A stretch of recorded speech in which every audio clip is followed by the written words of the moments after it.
Hello friends, welcome to online study with Bhavna. Friends, HV police exam की series में आज हम हिंदी व्याकरण का मोस्ट इम्पॉर्टेंट टॉपिक तद्भव और तत्सम शब्द डिस्कस करेंगे। इससे पहले भी हमने हिंदी व्याकरण में स्वर, व्यंजन और संज्ञा, सर्वनाम और विशेषण को डिस्कस किया है। अगर आपने वो वीडियो नहीं देखी है तो वो आपको प्लेलिस्ट में मिल जाएगी। तो चलिए देखते हैं, तत्सम शब्द किसे कहते हैं। संस्कृत के वे शब्द जो बिना किसी परिवर्तन के ज्यों के त्यों प्रयोग होते हैं। मतलब संस्कृत के शब्द जैसे वो संस्कृत में थे वैसे ही हिंदी में यूज़ होते हैं, उन्हें हम तत्सम शब्द कहते हैं। तद्भव शब्द संस्कृत के वे शब्द जो परंपरा से विकृत होकर हिंदी भाषा में प्रयुक्त होते हैं।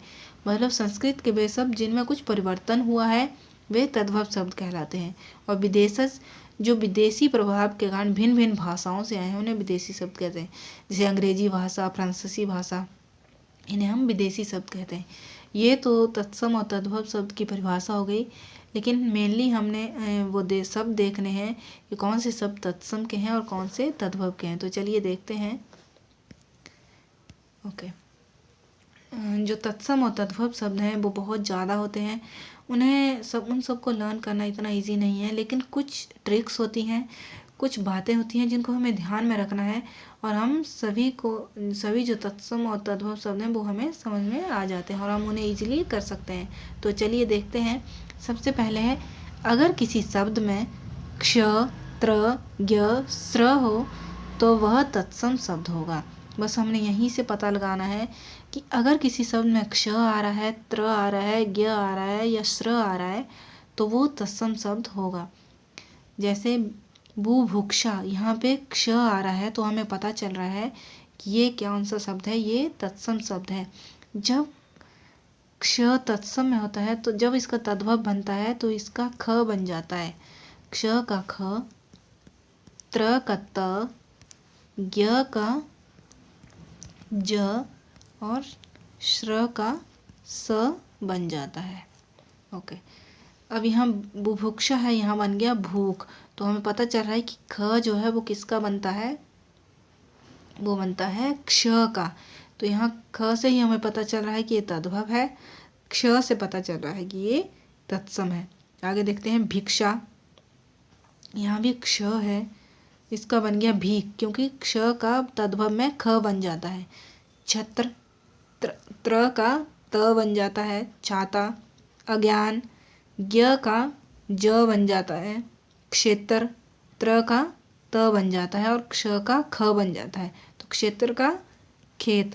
कई बार अगर एग्जाम में ऐसे पूछें कि निम्न में से इस तत्सम शब्द का तद्भव क्या होगा, तो हमें दोनों ही तरह से पता होना चाहिए कि तत्सम में क्ष, त्र, ज्ञ, स्र जो हैं जिनमें ये वर्ण होंगे वे तत्सम शब्द होंगे और ये तद्भव में क्ष का ख बन जाता है, त्र का त, ज्ञ का ज और श्र का स। आगे देख लेते हैं। मित्र, त्र है तो तत्सम शब्द है, त्र का त हो जाएगा यानी कि मीत। शिक्षा, क्ष तत्सम शब्द है, क्ष का ख बन जाता है सीख और जो श है उसका स बन जाता है। ये हम आगे पढ़ेंगे।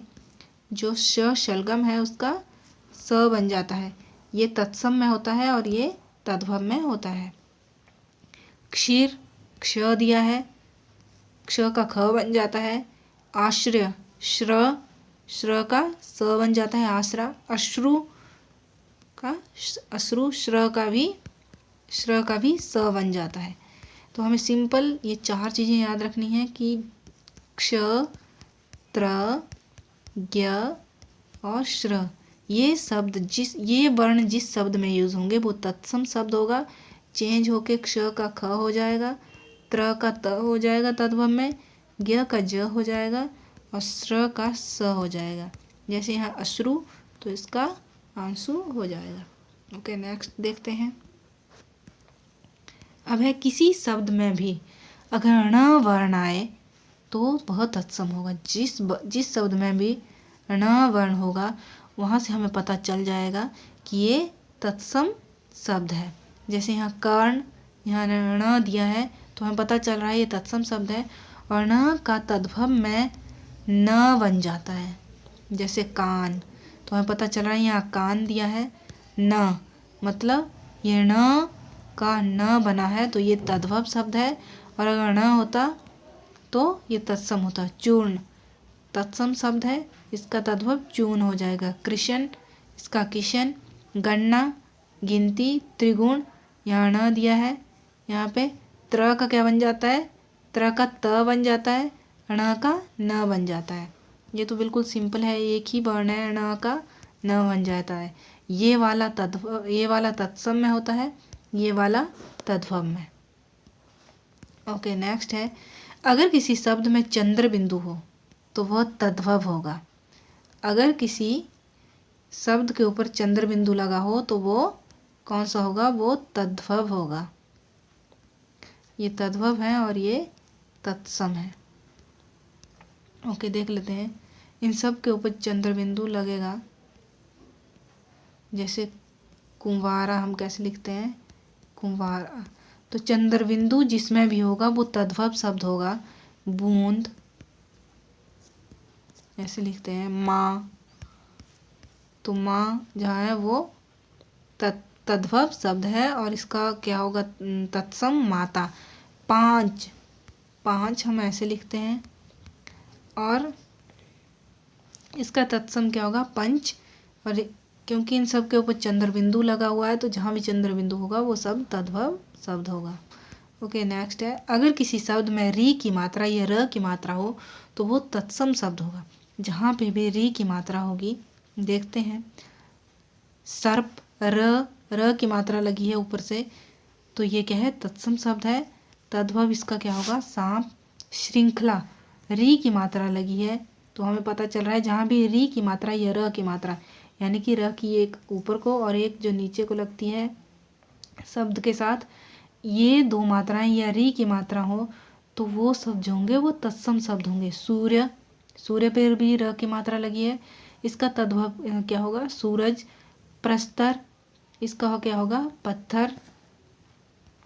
ओके आगे देख लेते हैं, अगर किसी शब्द में श आधा या पूरा आए तो वह शब्द भी तत्सम शब्द होता है। जैसे काष्ठ, आधा स आया है, ये इसका तद्भव है।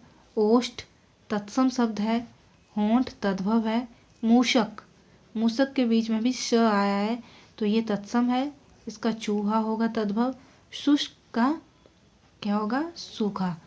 अब एक और देख लेते हैं हम, जहाँ भी श होगा वो तत्सम शब्द होगा और तद्भव में इसका श हो जाएगा। ये वाला स मैक्सिमम तद्भव में होता है, ये वाला स मैक्सिमम तत्सम में होता है। जहाँ भी ये वर्ण होगा वो तत्सम शब्द होता है और जहाँ भी ये वाला वर्ण होता है मैक्सिमम, वो तद्भव शब्द होता है। मैक्सिमम ऐसा होता है, लेकिन कभी कभी इसमें थोड़ा डाउट होता है। जैसे कुछ वर्ड्स हैं जो मैं बता देती हूँ, जैसे सुख, ये तत्सम है और इसका क्या होगा, तद्भव सुगा। फिर इसके बाद है साक, ये तत्सम है। साग ये तद्भव है। मैक्सिमम टाइम ये वाला स जो है ये तत्सम शब्द में ही यूज़ होता है। श, एक बार हम इसको रिपीट कर लेते हैं।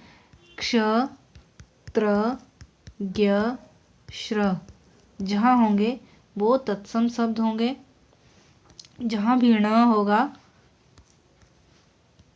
जहाँ भी न होगा वो भी तत्सम शब्द होगा। जहाँ पे न होगा वो तद्भव शब्द होगा।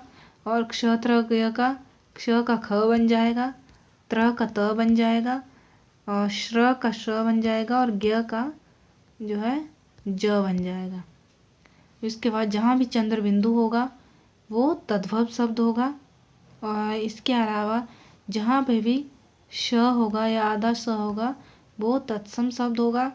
और इसके साथ ही जहाँ भी श होगा वो तत्सम शब्द होगा। मैक्सिमम जो है ऐसे वाला स तत्सम शब्दों में ही होता है और ये वाला जो है ये तद्भव शब्दों में होता है।